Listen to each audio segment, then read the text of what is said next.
Hey guys, so today I thought I'd do a first impressions of the new COSRX Ceramide Barrier Moisturizer, which I purchased a couple days ago.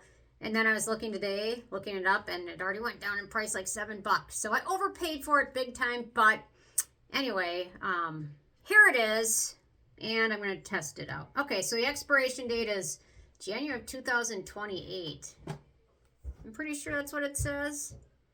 Yeah. 3 years. Okay, so I think it's got a little foil thing inside, so I'm gonna remove that. But yeah, so today it's $23. When I bought it, it was $30. And then when I looked for it on YesStyle, I couldn't find it on YesStyle. So it had a little seal over this because sometimes people will ask about that.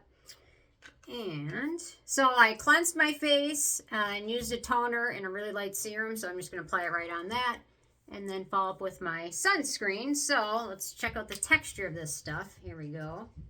Oh, Ike's coming. It's thicker than I kind of thought it would be. So, has no scent, no fragrance ingredients, which is nice if you're sensitive to smell.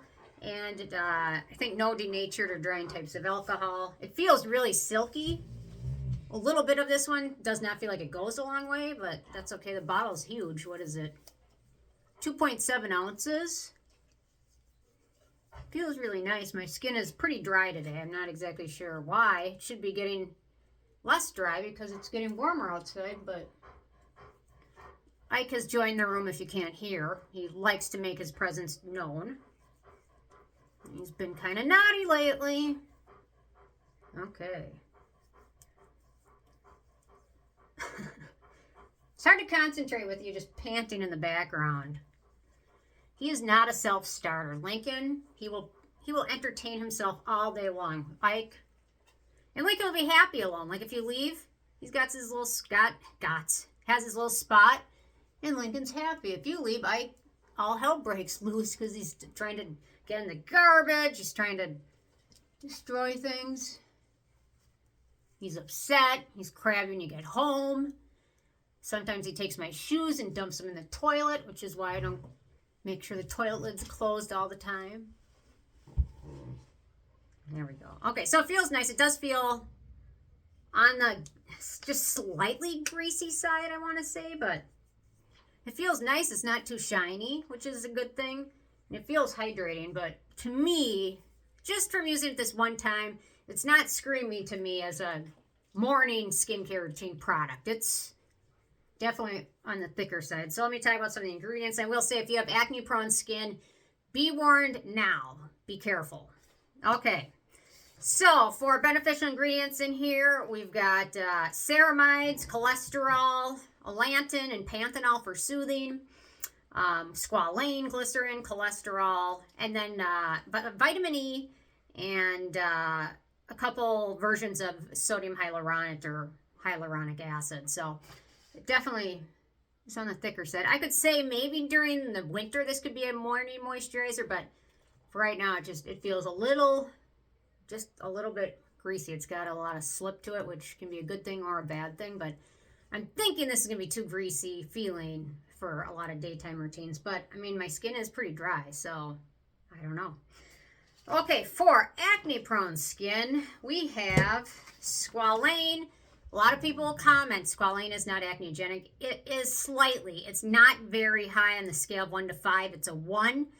But if something is just a pure like Squalane oil, for me, it's a no-go right off the bat. My skin will freak out. Just like a lot of hyaluronic acids, they suffocate my skin and my skin freaks out. But Squalane for most people is not very much of a problem. It's on the low end of things. We've got Dimethicone. Then we've got Pentaerythrityl Tetraisostearate, which is an emollient. That's a little bit higher for acne-prone skin. Then we've got some fatty acids. We've got palmitic acid and stearic acid. Stearic acid is getting high up there for acne-prone skin. Between a 1 and a 5, it's a 3. So it's getting up there. Then we've got polyisobutene. We've got carbomer. Then we've got fatty alcohol, cetyl alcohol, and then we've got ethylhexanoate, which gets to be extremely pore clogging for acne-prone skin. And then we've got sorbitol isostearate, vitamin E. And I will say on the box it says non-comedogenic tested, which means absolutely nothing because it's not a regulated term. It really doesn't mean anything. And if you actually took it for its literal translation, they tested it for acne-prone skin. That doesn't say what the results were or anything like that. So for acne-prone skin, we have, how many ingredients have we got? We've got 1, 2, 3, 4, 5, 6, 7, 8, 9, 10, 11. Not very good for acne-prone skin, and it's not, I mean, it does have a longer ingredient list, but overall, for acne-prone skin, I think the chances of a breakout are going to be higher than the benefits of using this. There's nothing superstar antioxidants or anti-aging. It's just a moisturizer, and it's a simple moisturizer, and it's a plain moisturizer. And it feels, I don't know, if you have oily skin, I don't think you'd like the feeling of this one, especially during the daytime. It does feel kind of slimy and slippery and feels like it's going to pill, which sodium hyaluronic products are prone to that. I'm just going to put on my sunscreen and just see how that feels. If it changes up the feeling, I'm going to use their COSRX sunscreen, which I love this stuff. But I'm not loving the feeling of it. And I can't imagine, it's not hot out today, but if it were a hot day, I just can't imagine the feeling of that underneath makeup and things like that. So it might be a better nighttime option.